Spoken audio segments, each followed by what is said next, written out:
Welcome to the Insights Unlocked podcast. I'm Nathan Isaacs, Senior Manager for Content Production and User Testing. And joining us today as host is User Testing's Blair Fraser, a staff product designer here at User Testing and based in our Edinburgh offices. Welcome, Blair. Hey, everyone. Nice to be here. And our guest today is Dr. Sam Howard, Head of UX at Curio, which is an AI-driven, personal, up-to-date news companion anchored in trusted sources. He's a veteran researcher with stops at the Zone Group, John Lewis and Partners, and Userfi. Welcome to the show, Sam. Thank you very much for having me. Great to be here. Sam, thank you for joining us today. So, as we get started, I, of course, would just love for you to tell us a little bit more about you, your journey into the world of UX research and design, and as well as a little bit more about Curio and the sort of work that you're doing there. Yeah, so my journey into the field, I guess, goes back as far as school, really. I studied psychology when I was in sixth form at school and really just bought into this entire concept of understanding and digging into why we do the things that we do. And I studied psychology at university from there and managed to take a particular module called the Psychology of Digital Technology. And it was just exactly what I wanted to do. As soon as I started digging into that as a kind of territory of psychology, before I even knew about human-computer interaction or anything like that, I just saw that this was something I could really, really get stuck into. So from there, worked out how to go about doing that and ended up doing a PhD at the same university, the University of Nottingham. And PhD is very, very niche and particular. So I did a PhD looking at the impact of new digital technologies on medical devices. Did that for kind of 4 years.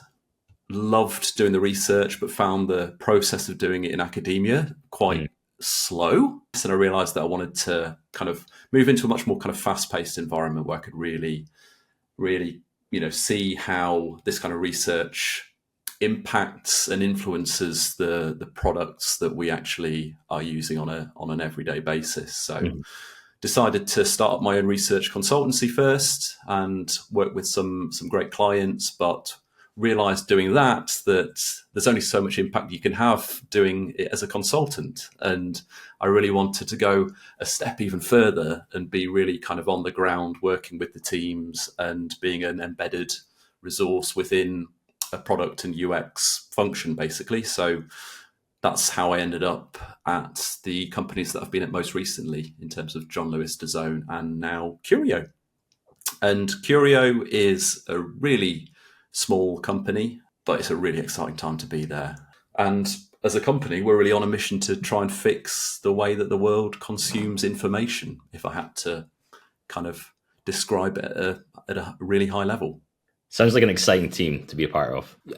Maybe you could speak to how do you think your experiences from school through to university or PhD has shaped your approach to leading research at Curio?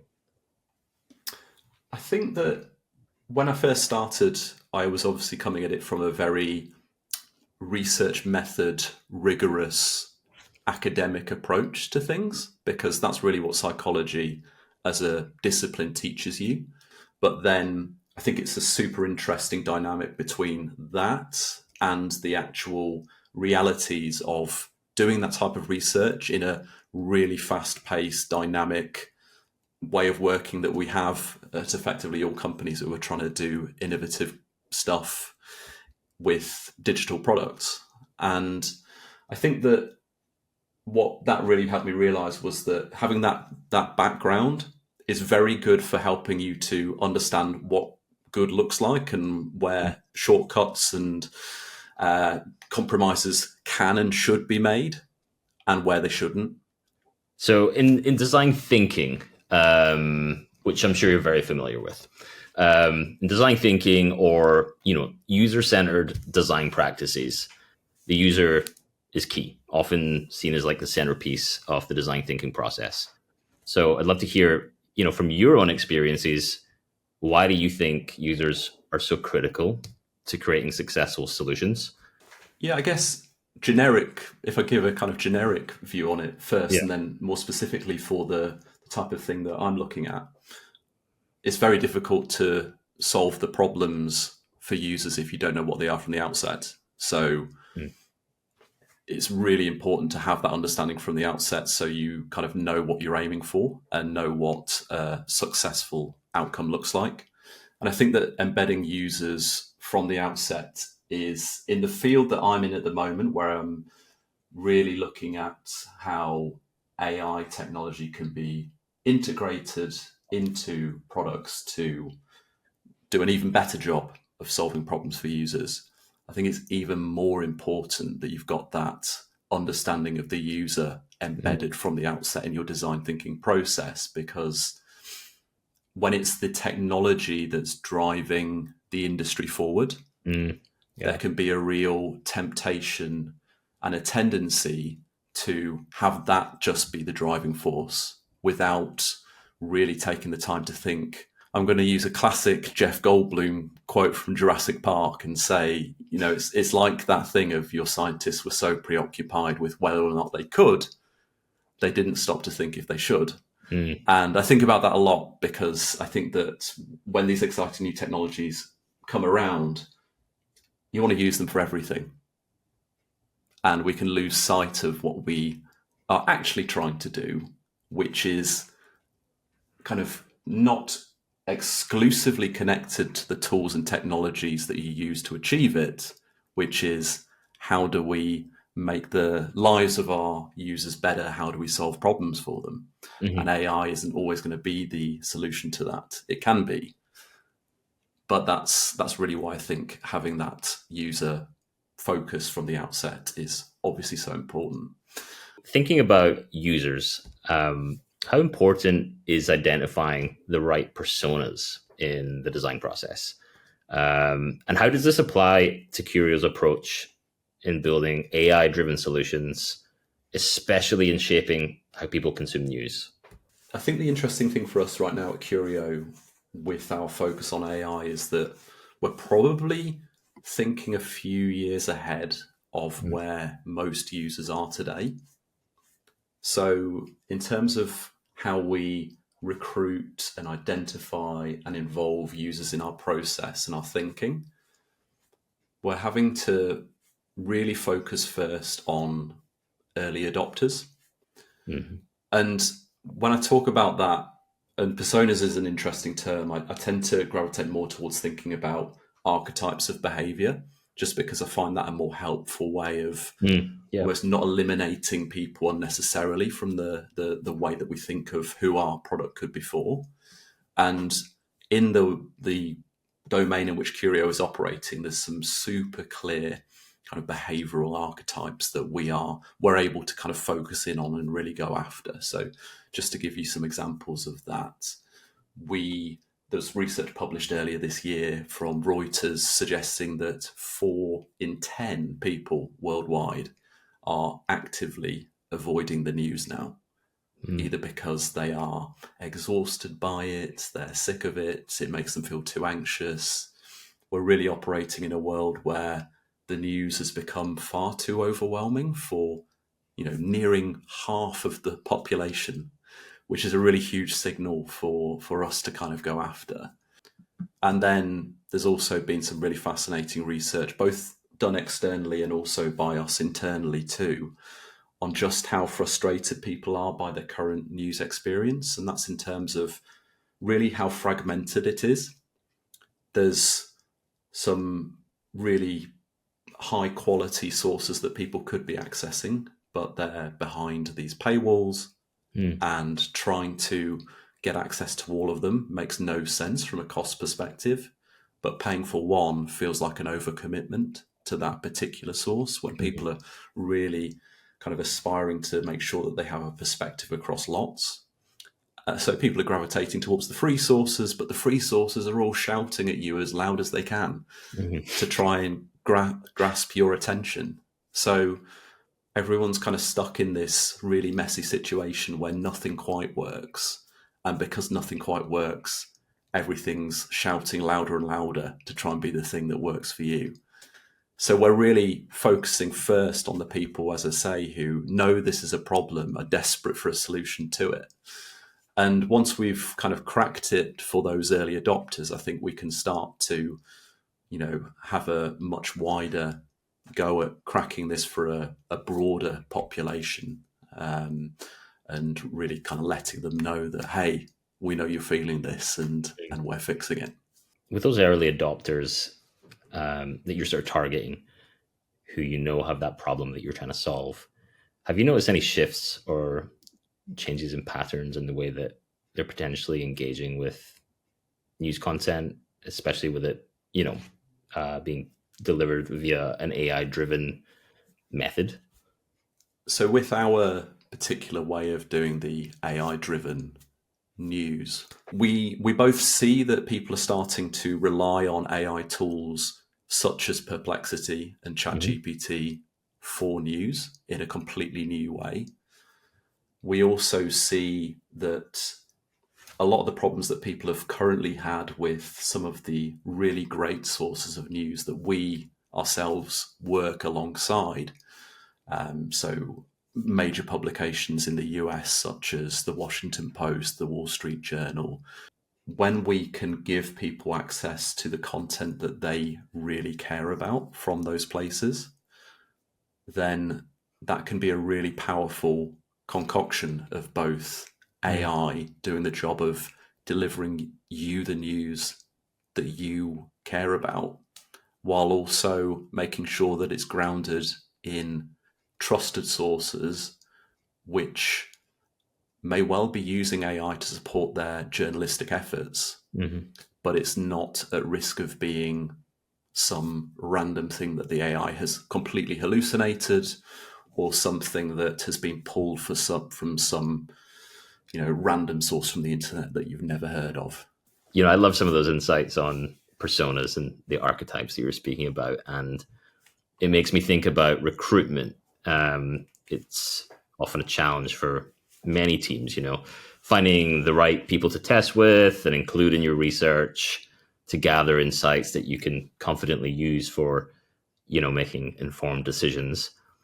With the continued rapid growth of AI capabilities, how do you think recruitment strategies are going to evolve in future to ensure, I guess, feedback truly reflects what users need in today's media landscape? How do you see that playing out?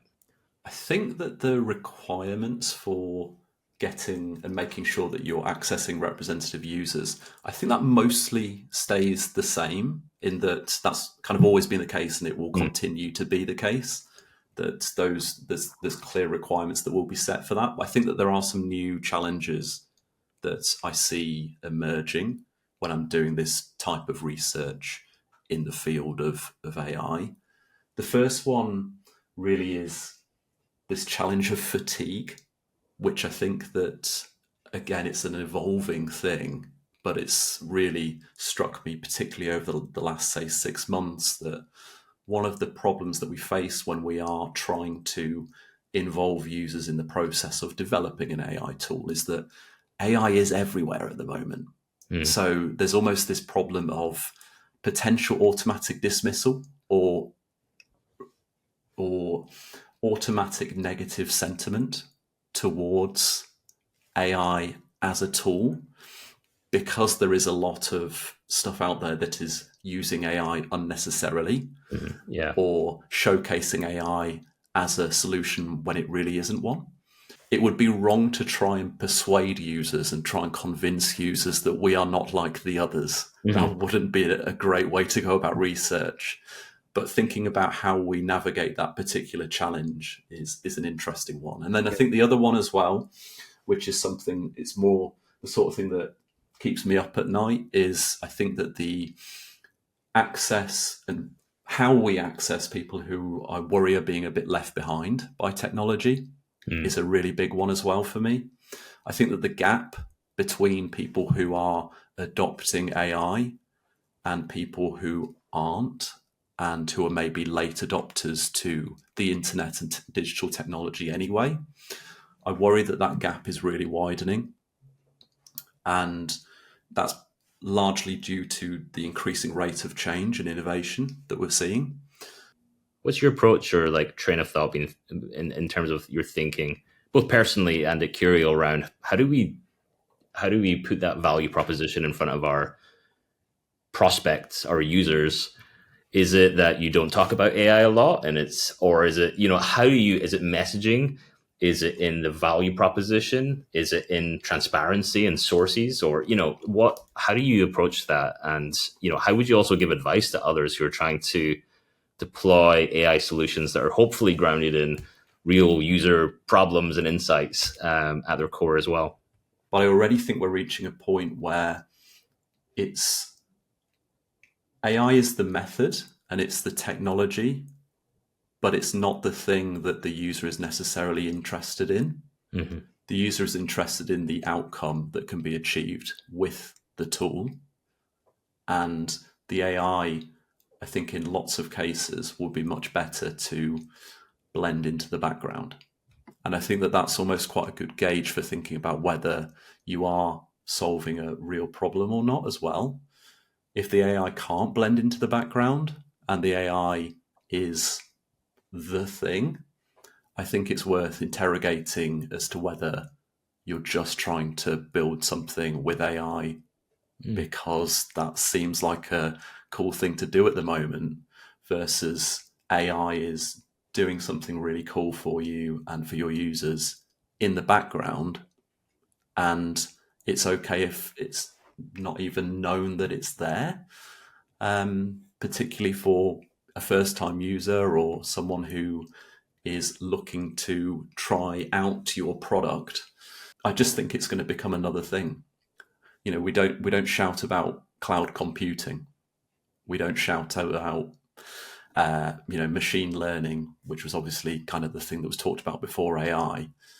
I think it will blend back into the background a bit more again. I don't think it will entirely. I don't think we're anywhere near that point of, I don't think we're on the downward point of the bell curve, but I think that would be my advice.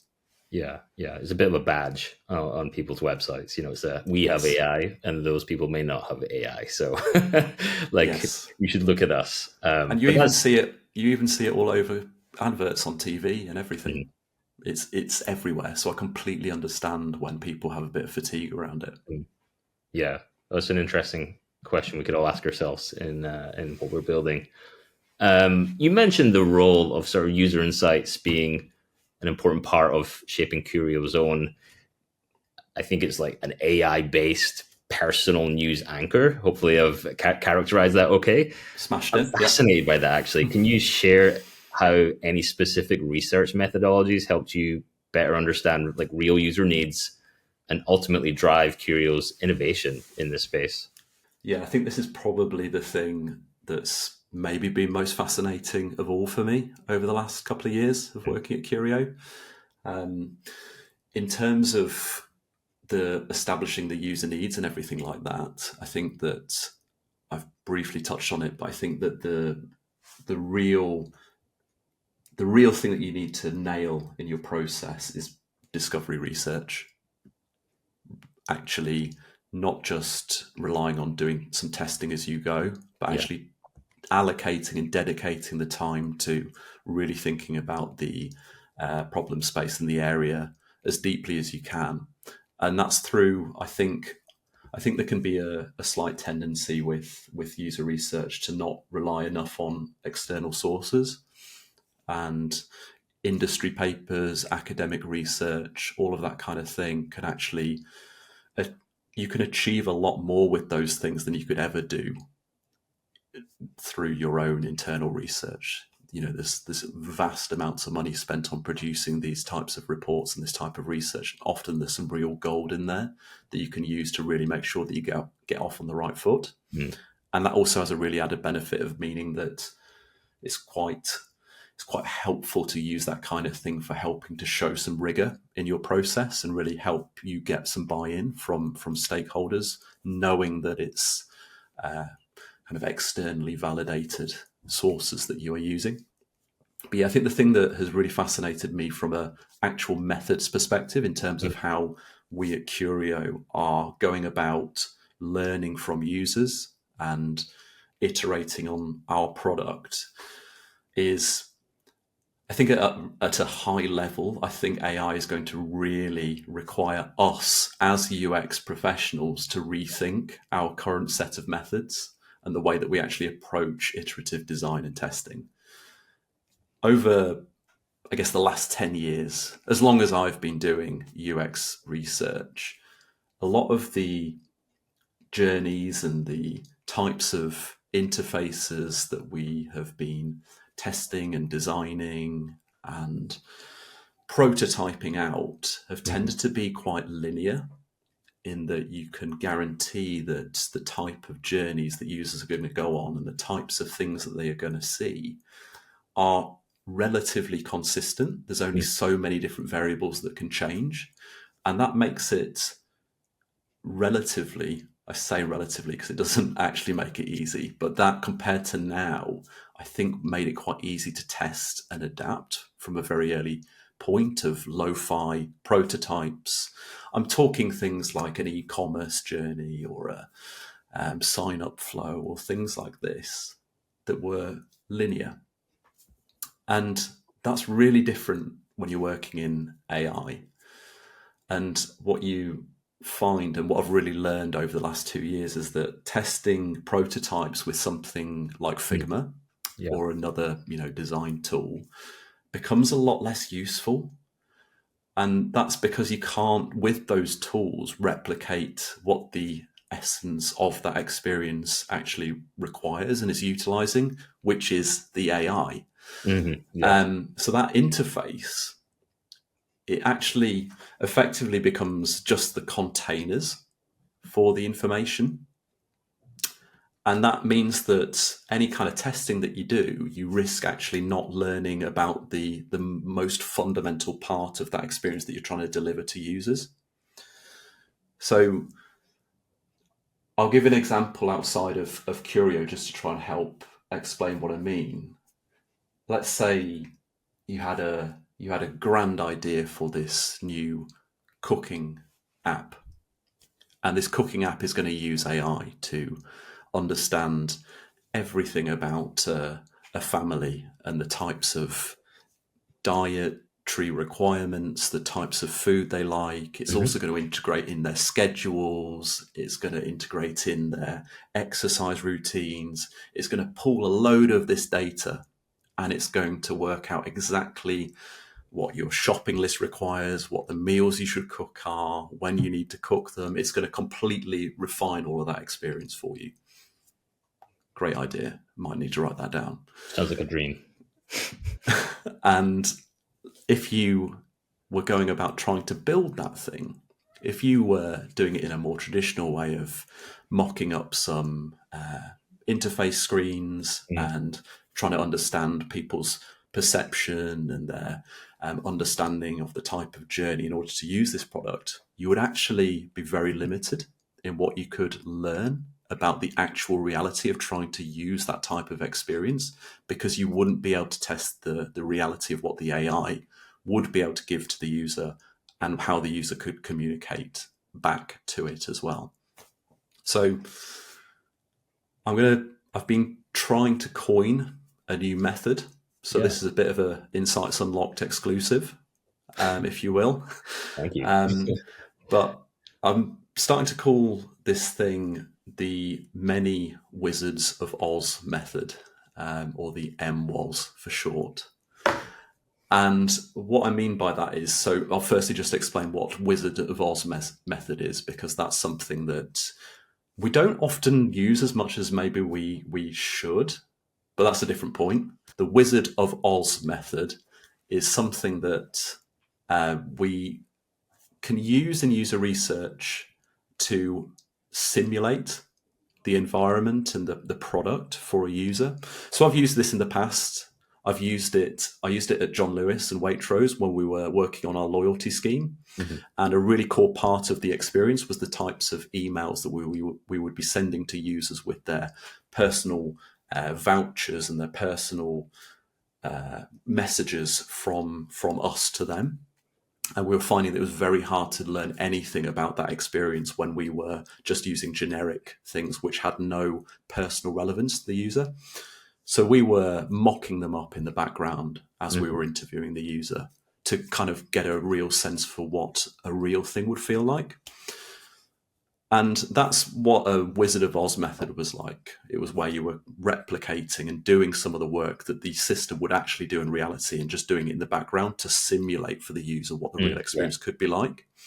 Now, the many Wizards of Oz method, which is my new thing, is where rather than just focusing on the prototype and the UI, you're actually in the background using the AI, and you're experimenting with your prompting structure, and you're experimenting with the types of things that you get out of the AI to actually simulate with the user and with the participant what they might get from the experience.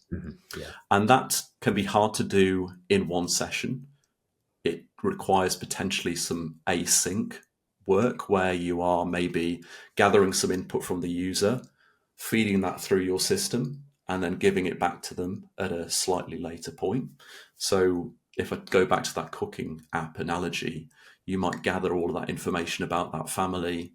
You might then use your current AI to simulate and produce the output for the user, and then actually bringing that back to them is when you really start to learn whether anything that you're doing is actually delivering value to the user, as opposed to with a more static experience with a prototype. So it's really interesting how that, I think, will really impact the way that UX works, because I think we will work a lot more closely with back-end engineering and machine learning engineers. And I think as a more cohesive team, we will need to be working in playgrounds and staging environments with AI to actually tweak the way that the AI is functioning as opposed to the front-end interface. And I guess all in service of being able to test and get feedback on something that feels real and relevant and personal versus something that's static due to the nature of generative AI and all the amount of amalgamations that could potentially generate, that their inputs can only produce something that's very personalized, right? Absolutely. So, and yeah. I mean, I've learned that the hard way in a lot of respects, because when I started, I approached it like any project I'd done before, where we did use UI and interfaces to figure out what might work for the user. But if you haven't got the AI connected into that process, you're in for a nasty shock when you actually get to the point of trying to bring that together with the experience that you've tried to build in the more conventional way. So yeah, I think it requires a very different type of method. It's interesting, taking us right back into like the rapid prototyping Wizard of Oz sort of skills. It takes me back into my time at university, feeding stuff from under a table to make it look like something was printing out, and these sorts of things that can simulate those feelings of this thing being real and working, but taking them closer to that sort of product experience where you can get a reaction or get that feedback. So that's pretty cool. 100%. Maybe you've got some insights that you've collected through some of your research. When presenting your user insights to non-design stakeholders, especially in the context of AI, how do you sort of bridge the gap between deep behavioral research and the fast demands of AI product development? I think my main advice is get ahead of the game if you can, because I think that discovery research is more important than ever now. I think that you have to have that understanding from the outset, and that's for two reasons, I'd say. AI really speeds up the processes, so there's potentially less time once you have started to take a step back or take a step out of the stuff that you're doing and almost take a gauge of whether you're actually going in the right direction. But I think that the other thing to consider, because it's new technology, is that you might be ahead of where your users are. So if you haven't got the fundamental discovery research, thinking about both the problems that appear to exist in society today and also coupling that with an understanding of behavioral psychology and how to influence behavior, then you might not be able to get what you need from users today if you're looking to them exclusively for the answers. My main advice for people, because this is a hard thing to do, discovery research isn't easy. It's really not easy if you're trying to do it all yourself. So I'd really encourage people to try and look outside of their almost internal bubble. It depends on your industry, of course, but I just think that there is a ton of extremely valuable research that has already been done at a much broader scale. So use it, because it can save you a ton of time and can really help to build a lot of confidence that it's not just you and your team who have noticed this thing. It's a real tangible thing that there's evidence of in the world. That's amazing advice. And with like AI transforming industries like news and journalism, and I guess many other industries, I'm interested in like what sorts of strategies have you found most effective for getting user insights to sort of like the forefront of business priorities, and taking that through to that area of influence in the business? Yeah. I think my first thing is think about what your in is. How do you get it onto the table? And I think often the way to do that is to try and marry it up with quantitative research. It's highly likely that the stakeholders who you're trying to get this user insight in front of are already relying on some form of quantitative insight. Ideally, it's going to be something about your user numbers, your engagement numbers, your acquisition numbers, some form of insight around how the business is performing. And if you can help show that, it doesn't even need to be that you have the answers, it can be that you help show and demonstrate to the people who are using that quantitative data that they don't have the answers, that they can't explain those trends that they're seeing. That can be a really good way to almost set the scene for why the qualitative insights may be able to contribute to that task of understanding what to prioritize and what to do next. And then once you've got that maybe buy-in to do it or to utilize it, I really think that, and this depends on the type of product that you're working on, of course, but I really think that there's a lot of value from doing things which are more than a one-off session with users. And by that, I mean that there's a lot that you can learn from putting a landing page or a page in front of users and gauging their reaction, the perception, and seeing what they would do and what they would click on. But if you do that in one-off sessions, it's only really a snapshot of what their experience with your product has been. And I think that's something which is often overlooked as a kind of idea and an approach to really get you to some concrete understanding of what's going wrong, is to actually follow users over doesn't have to be a long time, say a week, but actually get people to use your product and circle back with them a couple times over that experience. And then you'll find that some of the things that they either claimed in the initial session or things that they hoped in the initial session have kind of fallen down. And you can quite quickly expose a lot of the problems that were maybe underlying in your journey, in your experience, that just are very hard to detect with just a snapshot session with users. And then my final thing, just in terms of actually communicating with stakeholders, is, and this is kind of out there, but my thing that I always say is act like a YouTuber. This is something I realized years ago, and it can feel a bit cringy. It can feel a little bit out of your comfort zone. But what I find works better than anything, far better than, say, a written report or a slide deck, is get people excited about the research by trying to document it in a very visual format. Video is amazing for that. Videos of your users are the best way of getting people to actually see with their own eyes what is happening. And I think you can make that even more powerful if you accompany that with talkovers and voiceovers and explanations and context setting of what's going on.